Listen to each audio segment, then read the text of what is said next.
사람은 누구나 좋은 수고한 대로 좋은 결과를 얻기를 원합니다. 내가 일한 대로 보상을 받기를 원하고, 내가 수고하고 애쓴 바대로 또 열매와 결실을 얻기를 원합니다. 우리나라만큼 이렇게 교육열이 높은 나라가 없다고 하잖아요. 우리 자녀 교육하는 데 있어서 모든 것들을 다 쏟아붓는 이유도 여기에 있습니다. 자녀들이 잘 자라길 바라는 마음이 그 부모의 마음이죠.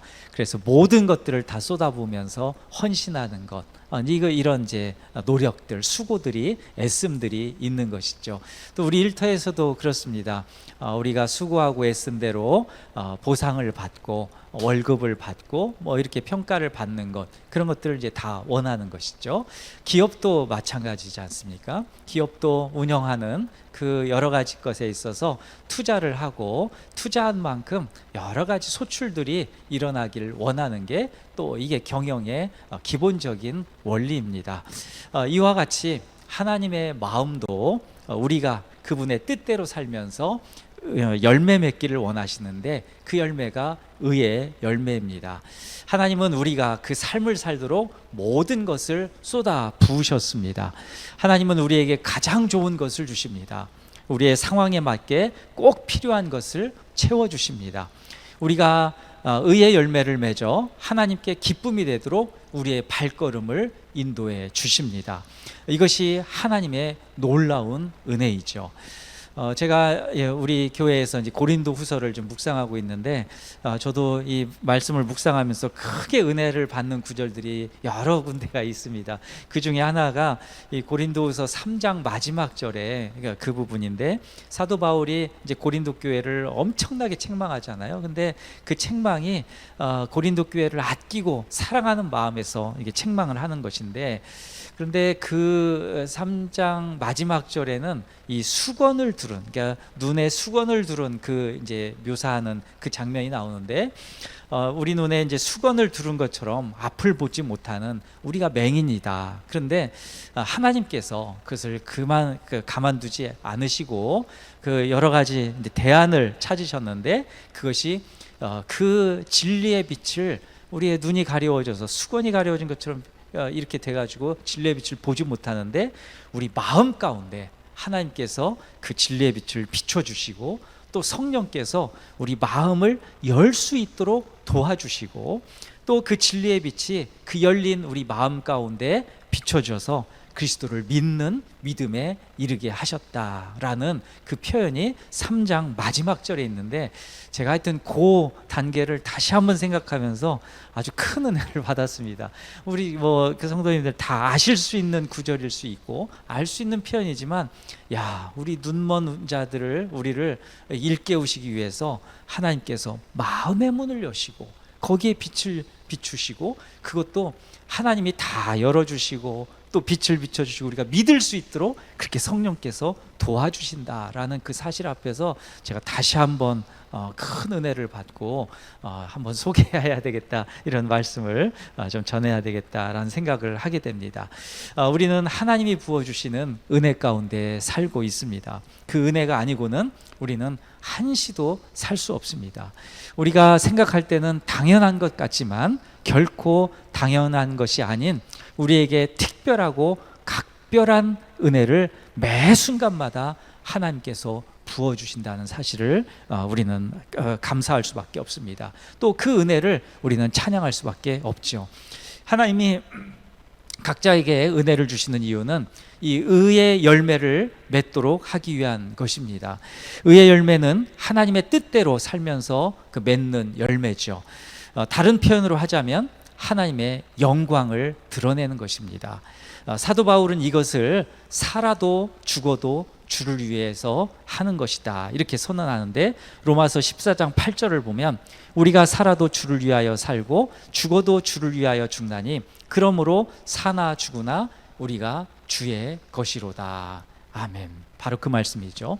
자, 우리는 이 말씀에 귀를 기울여야 됩니다. 하나님이 우리에게 가정을 주신 것, 또 하나님이 우리에게 일터를 주신 것, 또 하나님께서 우리에게 재능을 주신 것, 또 하나님이 우리에게 재물을 주신 것, 하나님께서 이런 모든 것들을 주신 이유는 주님을 위해서 살도록 주께서 이 모든 것들을 주셨다는 사실입니다.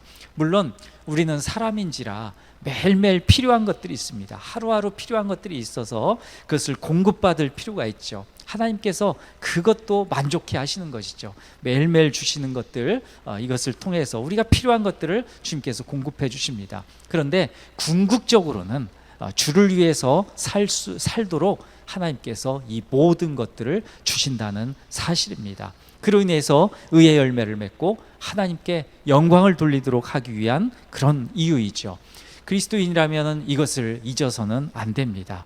자, 기독교 고전으로 유명한 그 책이 있는데 찰스 셀던이라는 이 목사님께서 지으신 그 예수님이라면 어떻게 하실까 이 책인데요.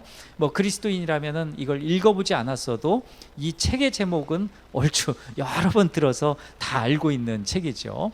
그 책은 사실 소설책입니다. 한 사람의 일생에 대해서 어떤 삶에 대해서 무엇을 선택하고 여러 가지 어려움도 있고 한데 그때 예수님이라면 어떻게 생각하시고 할 것인가에 대해서 소설로 이렇게 쓴 책인데 하여튼 제목으로서는 엄청난 도전을 줍니다.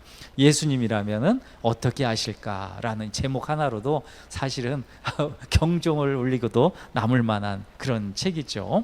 우리가 사는 삶 속에서 예수님이라면 과연 어떤 마음을 품고 어떤 선택을 하실 것인가, 또 어떻게 살아가실 건가에 대한 그런 질문이죠. 아주 사소한 일이라도 예수님이라면 어떻게 하실까라는 질문을 대입해 볼 수 있습니다. 매사에 이런 질문을 하는 이유는 나의 삶을 통해서 의의 열매를 맺으려는 그 의지 때문에 그런 것이죠. 그렇게 살고 싶습니다 라는 마음 때문에 그렇게 대입해 볼 수 있는 것이죠. 하나님이 나에게 그리스도를 믿게 하시고 구원하셨다면 그것으로 끝이 아니고 내 인생을 통해서 하나님이 원하시는 열매가 있다는 것을 깨닫고 그 길로 가도록 길잡이요 또 표지판이요 내비게이션과 같이 이렇게 이끄신다는 것을 우리는 믿으며 가는 것이죠. 자, 오늘 성경 본문에서도 하나님께서 이스라엘 백성들 가운데 무한한 은혜를 부어주셨고 또 그들이 어떤 삶을 살아야 하는지에 대해서 말씀하고 있는 그런 본문입니다. 자, 오늘 이 말씀은 이 포도원의 노래라고도 이렇게 불려지는 그 본문인데 포도원을 가꾸는 그런 농부가 좋은 포도 열매를 얻기 위해서 모든 노력을 다하는 그런 장면으로 시작합니다. 자, 1절에서 2절 말씀인데 함께 1절과 2절 말씀을 같이 한 번 더 읽어보겠습니다. 1절 나는 내가 사랑하는 자를 위하여 노래하되 내가 사랑하는 자의 포도원을 노래하리라. 내가 사랑하는 자에게 포도원이 있으며 심히 기름진 사내로다. 땅을 파서 돌을 제하고 극상품 포도나무를 심었도다. 그 중에 망대를 세웠고 또 그 안에 술틀을 팠도다. 좋은 포도 맺기를 바랐더니. 여기까지 읽겠습니다. 자, 우리가 알듯이 포도원 이 농부는 하나님이시죠. 그리고 이 포도나무는 이스라엘 백성입니다. 또 구체적으로 얘기하자면 남유다를 가리키는데요. 하나님은 포도나무가 잘 자라고 좋은 열매를 맺는데 도움이 되는 모든 것을 쏟아 부으셨습니다. 포도나무는 보통 토양이 아주 기름진 곳에서 이렇게 자라야 되고 거기에 심어야 된다고 그러는데요. 그래야 잘 자라고 풍성한 열매를 맺는다고 그러죠. 하나님이 그래서 심히 기름진 산을 골랐다 이런 표현을 하세요. 심히 기름진 산을 고르신 거죠. 하나님께서 하실 수 있는 모든 지혜를 다 동원해서 가장 좋은 곳을 고르셨다라는 그 표현이 바로 심히 기름진 산입니다. 그곳이 바로 하나님께서 이스라엘에게 주신 약속의 땅 가나안입니다. 또 그것으로 끝난 게 아닙니다. 그곳에 땅을 파고 돌을 골라내셨다는 거예요. 그리고 대충 그런 고른 포도나무를 거기다 심은 게 아니라 극상품, 가장 좋은 극상품 포도나무를 심었다고 말씀합니다. 그것만이 아닙니다. 그곳에 울타리를 치고 또 주변에 담을 쌓고 망대도 세웠대요. 하나님의 이러한 노력은 전적으로 포도나무를 위한 것이라는 겁니다. 포도나무가 들짐승의 해를 입지 않도록 울타리를 쳤고 주변을 살피며 지킬 수 있도록 망대를 세웠다는 것이죠. 그리고 마지막에는 술틀을 준비했는데 술틀은 포도원의 결실을 이제 위한 것으로 이렇게 준비하신 거죠. 그러니까 모든 것들을 하나님께서 다 일사천리로 준비해 놓으시고 거기에 포도나무를 딱 심어 놓으셨다. 이제 이것입니다. 이건 이스라엘 백성들을 위한 하나님의 각별한 사랑입니다. 1절, 2절에 나온 그 내용은 사실상 하나님께서 이스라엘 백성들에게 살아가는 필요한 모든 것들을 다 제공해 주셨다라는 그런 말씀이기도 합니다.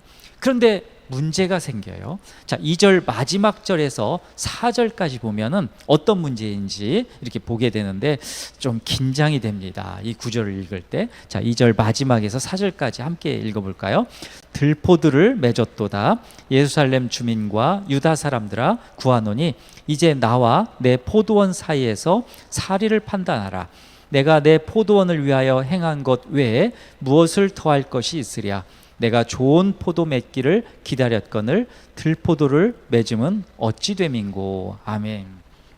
여기서 중요한 것은 하나님께서 열매를 요구하신다는 것입니다. 하나님께서는 포도원을 위해 모든 것을 준비하셨다고 그랬잖아요. 그렇기 때문에 하나님은 당연히 좋은 열매도 기대하신 거죠. 그런데 결과는 정반대였다는 것입니다.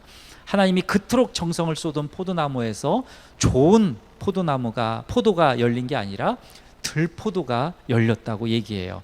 그런데 이 들포도가 히브리어로는 이 베우심이라고 이렇게 발음하는데 이 코를 찌르는 악취라는 뜻이에요. 코를 찌르는 악취. 실제로 들포도는 이 독이 있고 막 썩은 냄새가 풍겨서 먹을 수 없는 그런 포도나무 열매라고 그렇게 얘기하는데 하여튼 그런 열매가 맺은 거죠. 그렇게까지 애지중지해서 모든 것들을 다 준비했는데 마지막에 열린 것은 풍성한 좋은 열매가 아니라 들포도를 맺은 거죠. 자, 3절과 4절을 우리 쉬운 읽기를 위해서 흠정역 킹제임스 버전 성경으로 보면 이렇습니다. 제가 한번 읽어드릴 테니까 들어보십시오. 오 예루살렘 거주민들아 유다 사람들아 원하건대 이제 나와 내 포도원 사이의 시비를 판단하라. 4절 내가 내 포도원을 위해 무슨 일을 더할 수 있었으랴. 근데 그 안에서 내가 행하지 아니한 것이 무엇이냐. 포도원이 포도 내기를 내가 바랐는데 어찌하여 그들이 들포도를 내었느냐. 아멘. 조금 편하게 읽혀지죠. 자, 하나님은 구원의 하나님이시기도 하지만 심판의 하나님이기도 합니다. 하나님의 뜻대로 행하지 않을 때 하나님께서는 진노하시죠. 그러나 우리가 알아야 될 것은 하나님의 진노는 무차별적으로 우리를 처벌하기 위한 것이 아니라 하나님의 진노는 항상 우리를 회개로 이끌기 위한 도구로 사용하신다는 것이죠. 그런 회초리로 사용하신다는 것인데 이것을 잊어서는 안 됩니다. 하나님이 진노하실 때 우리는 회개의 자리로 돌아가야 됩니다. 그것이 지혜로운 자의 태도입니다. 그러나 우리의 태도는 그렇지 않은 경우가 더 많습니다. 내가 바라고 원하는 것이 제대로 안 되면 성질부터 막 부리죠. 화부터 막 냅니다. 그리고 하나님을 원망하죠. 왜 이런 시련을 나에게 주셨나? 왜 이런 고난을 나에게 주셨는가? 왜 이런 아픔을 나에게 주셨느냐고, 또 왜 나에게 다른 사람처럼 순탄한 길로 인도하지 않느냐고 하나님을 향해 원망하고 불평을 쏟아내기 바쁩니다. 그러나 그것은 옳지 않습니다. 물론 사람이기 때문에요. 원망할 수도 있고 또 불평할 수도 있습니다. 그러나 궁극적으로는 빨리 멈춰야 돼요. 그게 지혜로운 겁니다. 시련이 찾아오면 원망보다 회개의 자리로 돌아가야 됩니다. 고난이 심해지면 불평보다 기도의 자리로 돌아가야 됩니다. 내가 하나님 뜻대로 살고 있었는지, 의의 열매를 맺기 위해서 살고 있는지, 또 혹시 교만하여 하나님을 버리고 내 뜻대로 살려고 하고 있지는 않은지 깊이 들여다보며 회개와 기도의 자리로 들어가야 된다는 것이죠. 다 시련과 고난이 무조건 하나님의 진노라고 말할 수는 없습니다. 그러나 어려움이 찾아오면 그것과 다툴 것이 아니라 먼저 하나님을 찾는 게 지혜롭다는 것이죠. 그것이 옳고 하나님이 원하시는 것입니다. 하나님은 좋은 열매가 아닌 들포도를 맺은 포도나무에 대해서 징계를 결정하십니다. 자, 5절에서 7절 조금 길긴 한데요. 5절에서 7절 말씀을 한 번 더 우리 읽어보겠습니다. 5절에서 7절. 5절. 이제 내가 내 포도원에 어떻게 행할지를 너에게 이르리라. 내가 그 울타리를 걷어 먹힘을 당하게 하며 그 담을 헐어 짓밟히게 할 것이요 내가 그것을 황폐하게 하리니 다시는 가지를 자름이나 북을 돋우지 못하여 내가 또 구름에서 명하여 그 위에 비를 내리지 못하게 하리라 하셨으니 이스라엘 족속이요 그가 기뻐하시는 나무는 유다 사람이라. 그에게 정의를 바라셨더니 도리어 포악이요 그들에게 공의를 바라셨더니 도리어 부르짖음이었도다. 아멘. 자, 하나님께서는 이 포도원을 보호하기 위해서 쳐놓았던 그 울타리를 제거하기로 결정하십니다. 저는 이 구절을 읽을 때 마음이 철커덕 내려앉았어요. 이 포도원을 보호하기 위해서 쳐놓았던 울타리를 하나님께서 제거하기로 결정하셨다. 이 울타리는 단순한 울타리가 아니잖아요. 방어용 울타리입니다. 외부에 침입이 있을 때 지켜주시겠다는 실제적이고 상징적인 장치입니다. 하나님은 그것을 제거하시겠다고 말씀하십니다. 더 나아가서 하나님은 포도원을 더 이상 돌보지 않겠다고 선언하십니다. 포도원을 돌보지 않으면 금방 황폐하게 되고 불필요한 가지가 무성하게 됩니다. 또 땅에서는 엉겅퀴와 가시나무가 올라와서 포도원을 덮게 됩니다. 그러니까 몹쓸 땅이 돼버리는 것이죠. 이것은 이스라엘의 사회 현상이기도 합니다. 이스라엘은 하나님의 은혜로 그동안 풍요와 안전을 누렸죠. 그러나 그들은 그 은혜를 저버리고 탐욕과 방탕과 교만으로 점철되어 버렸습니다. 그들이 누리는 풍요와 안전이 자기들이 잘해서 된 것으로 착각했습니다. 하나님은 그들을 향해서 멸망을 선언하십니다. 7절에 이 포악이라는 이 단어는 이 히브리어 발음으로는 그 미스파흐 이렇게 이제 발음하는데 이게 피를 흘린다는 뜻이거든요. 피를 흘린다. 근데 흥미롭게도 이 미스파흐 이것은 공평이라는, 이 피를 흘리라는 이게 부정적인 표현이잖아요. 근데 좋은 표현으로 공평이라는 뜻의 미시파트라는 그 발음을 하는 그것과 유사합니다. 그러니까 한쪽은 피 흘리는 거고 한쪽은 공평하다. 그런데 요렇게 그 어떻게 보면은 이 언어 유희인데 요런 이제 표현을 쓰는 것은 이스라엘에 대한 하나님의 심판이 정의와 공의에 기반한 공평한 판결이다라는 것을 이 포악이라는 뜻에 하나님께서 그냥 포악하신 분이 아니다, 공평하게 그렇게 심판하시는 분이다, 이걸 이제 뜻하는 그런 말인데요. 자, 하나님은 공평하고 공정하십니다. 의에 대하여서 구원하시고 악에 대하여서는 심판하시죠. 하나님의 심판은 간단하고 명료한 잣대로 행하십니다. 누구는 봐주고 누구는 심판하는 불공평한 분이 아니시라는 겁니다. 하나님의 심판의 잣대는 항상 공평합니다. 이스라엘에 대한 하나님의 심판은 실제로 주전 586년에 성취되는데, 주전 586년은 남유다가 바벨론에 완전히 패망한 그 때입니다. 하나님의 말씀은 그대로 이루어지죠. 울타리를 제거하시는 것에서 시작합니다. 자, 우리나라를 함께 봤으면 좋겠어요. 아까 우리 선교사님께서도 기도해 주셨지만 우리나라가 지금 위태한 가운데 있지 않습니까? 중국과 북한, 어떻게 보면 여기에 금방 이게 진짜 간판만 바꾸면 넘어간 거 아닌가 싶을 정도로 굉장히 위태한 지금 상황인데, 북한은 올해 들어서 이 동해상에 몇 발인지 헤아릴 수 없을 정도로 이 탄도미사일을 발사하고 있습니다. 마치 한강의 불꽃놀이라도 하듯이 이렇게 쏘아붙이고 있는데, 제가 올해 한 5월인가요? 그때 얼마만큼 쐈는지 이렇게 좀 그걸 그 조사를 하다가 기사를 쭉 하다가 너무 많이 쏴가지고 근데 5월 이후도 지금 5, 6, 7, 8, 3개월 동안도 얼마나 쏴지는지 모릅니다. 근데 우리가 알듯이 이 미사일은 3번 쏘면 그 쏠 수 있는 실력이 늘어난대요. 실력이 완전히 구축이 된다는 거예요. 그러니까 한 발 쏘고 두 발 쏘고 세 발 쏘고 뭐 이것이 그냥 쏘나보다 이게 아니라 한 발 쏘고 두 발 쏘고 세 발 쏘면 세 번째 쏘면 그것이 뭐 불발이든 뭐 성공적이든 그 미사일 쏘는 그 기술이 구축이 돼 버린다는 거죠. 그런 면에서는 굉장히 위험한 것이죠. 우리는 알지만 이 북한은 휴전선 일대에 100km에 이르는 전술도로를 만들고 병력을 지금 대폭 증강 배치하고 있습니다.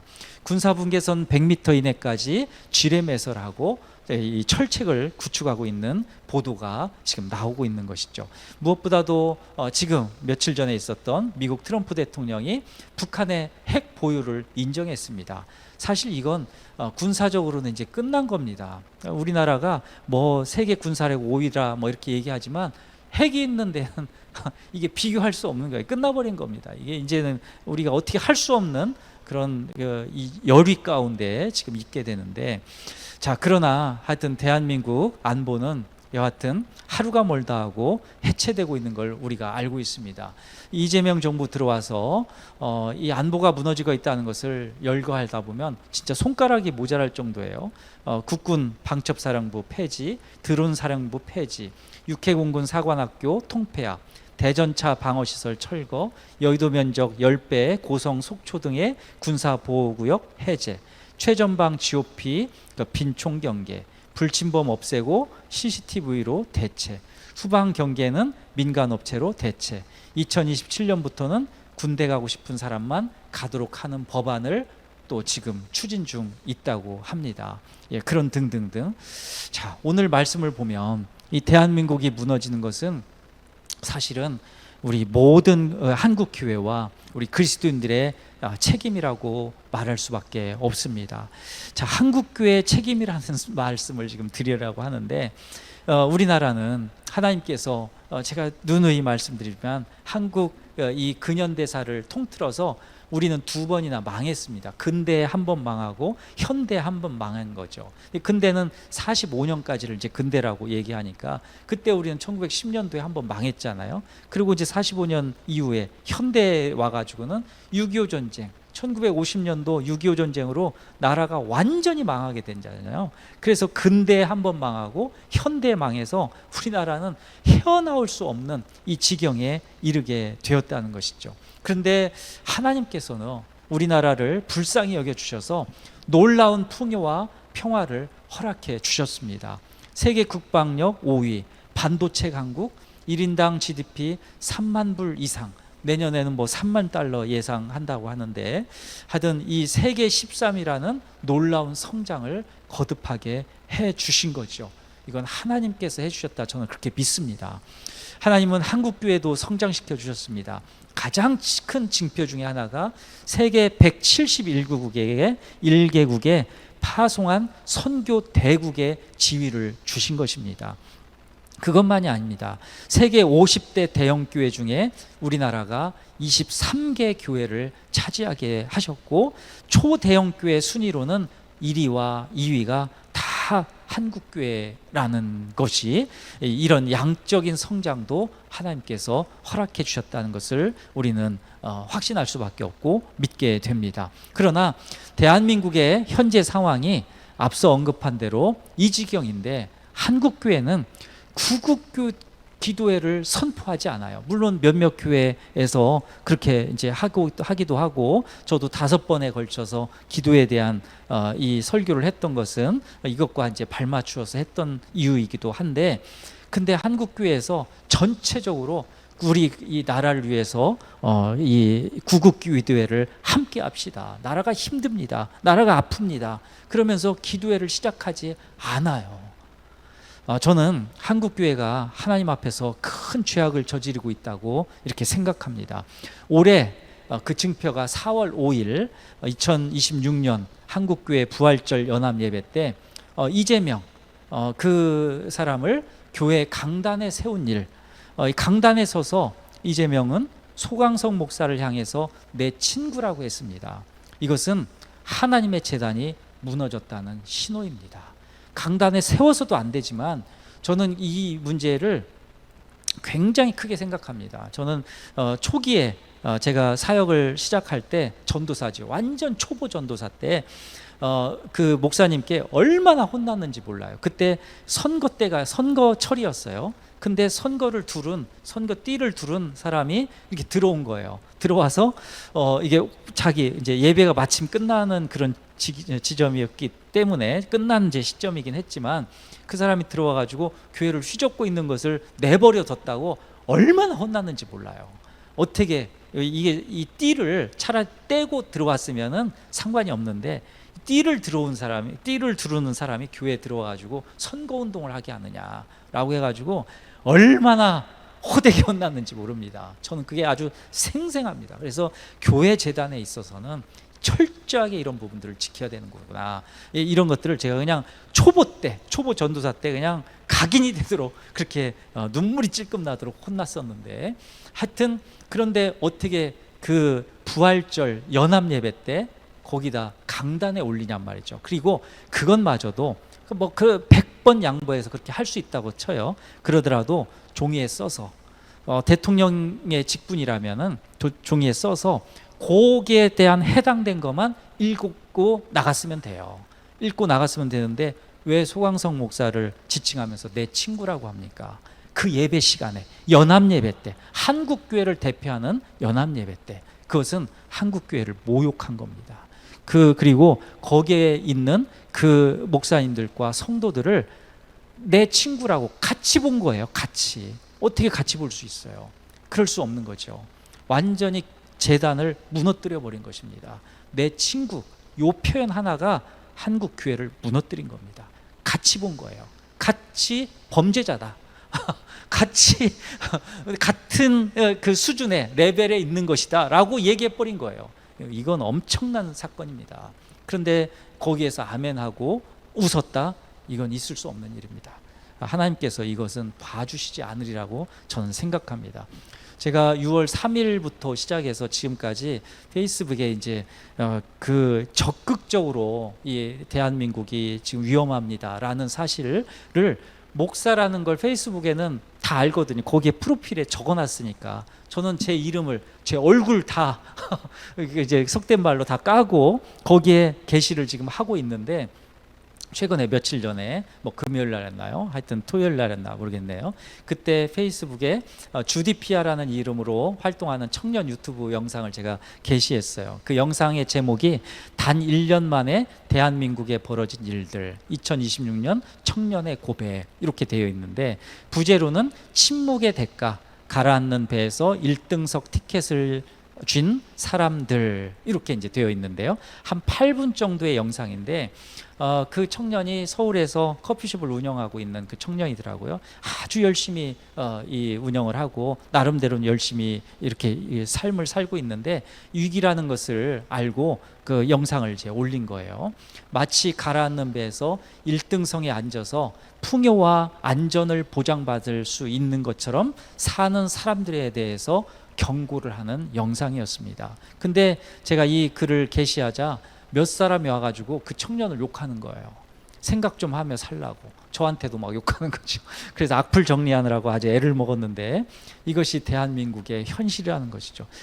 아무리 제가 몇 번을 봐도 이 청년이 욕먹을 게 하나도 없어요. 너무나 열심히 살고 그런 것인데 여기 와가지고 그러려면은 뭐래더라 하여튼 제가 입에 담지도 못할 막 그 욕설들을 막 써놓는 거예요. 그래서 이 사람들이 제정신인가 하는 생각들이 이렇게 드는데, 여하튼 제가 한번 그 말씀을 좀 나눈 적도 있지만 최근에 저는 한 번에 이 3명의 이 청년들과 대화를 나눈 적이 있는데 20대 후반, 30대 한 초반 되는 청년들이었는데 그들이 이제 결혼, 주택 뭐 이런 앞으로의 삶에 대해서 막막함 때문에 토로하는 거예요.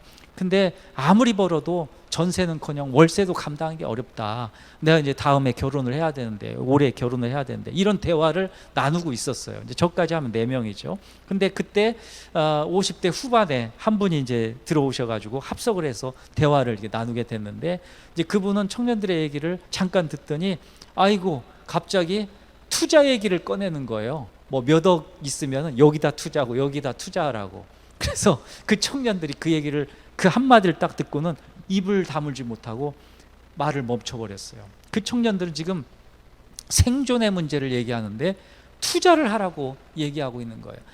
이 50대 이 후반에 이분은 전혀 청년들, 또 이 지금 대한민국의 상황을 전혀 이해하지 못하면서 그렇게 얘기하는 것이죠. 그리고 그 청년 중에 한 사람은 또 그 이후에도 만났는데 또 그 얘기를 또 하는 거예요. 너무나 너무나 충격적이었다고. 그 대화를 우리가 생존의 문제로 우리가 얘기하고 있었는데 어떻게 투자 얘기를 할 수 있느냐. 우리는 진짜 먹고 사는 문제, 결혼하는 문제, 앞으로 어떻게 살아야 되는 것에 막막한데 어떻게 그렇게 얘기할 수 있는지, 도대체 무슨 생각을 하면서 사는지 모르겠다라고 하소연을 하는 것을 제가 또 듣게 되었습니다. 오늘 이스라엘 백성들을 보십시오. 지금은 그들은 지금으로부터 2700년 전에 이것과 동일한 태도였습니다. 자신들이 누리는 풍요와 안전이 마치 자기들이 잘해서 그랬던 것처럼 자만과 교만에 취해 있었다는 것이죠. 위기 앞에서도 장차 자기들의 안위만 지키려는 모습으로 하나님을 두려워하지 않았던 것이죠. 그것의 결말은 하나님의 심판입니다.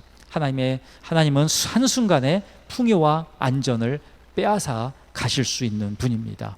의의 열매를 맺지 않는 포도나무는 땔감밖에 쓸모가 없습니다. 그러나 우리가 주목해야 할 것은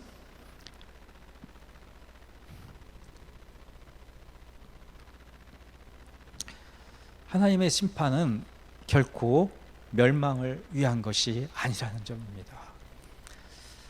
하나님이 진노하실 때는 회개를 촉구하기 위한 것이고 회개의 자리로 가라는 것입니다. 기도의 자리로 가라는 것입니다. 그때 하나님은 다시 이사야 5장 1절과 2절에 나온 풍요와 안전을 보장해 주실 것입니다. 한국교회와 우리 모두가 그 회개의 자리로 가십시다. 그 기도의 자리로 돌아가십시다. 그래서 은혜를 받기를 간구하고 우리 대한민국이, 또 우리 한국교회가 하나님께서 바라시는 그런 좋은 열매를 맺는 그런 포도나무로, 그런 포도원으로 우리가 그렇게 살아갈 수 있도록, 그렇게 지켜질 수 있도록 우리가 함께 기도하며 나가는 우리 모두가 되시기를 간절히 축복하겠습니다. 또 우리 성도님들의 그 삶 가운데서도 하나님께서 좋은 열매를 맺게 하실 것을 기대합니다. 그렇게 소망합니다. 그렇게 하실 것을 믿습니다. 주님께서는 우리 삶의 모든 여정 가운데 꼭 필요한 것들로 채워주시고 계십니다. 그렇게 주십니다. 매일 주시고 순간마다 주십니다. 우리가 두려워하지 마시고 또 우리가 무서워하지 마십시다. 염려하지 마십시오. 주님께서 역사하실 것입니다. 그러나 우리는 기억해야 될 것은 어려움이 있고 시련이 있고 여러 가지 고통이 있을 때 우리는 항상 회개의 자리로 돌아가고 기도의 자리로 돌아가서 하나님의 의를 바라고 의의 열매를 맺길 위해서 간구한 우리 자신이 되시길 위해서 또 그렇게 나아가는 우리 모두가 되시기를 간절히 소망하고 기도합니다.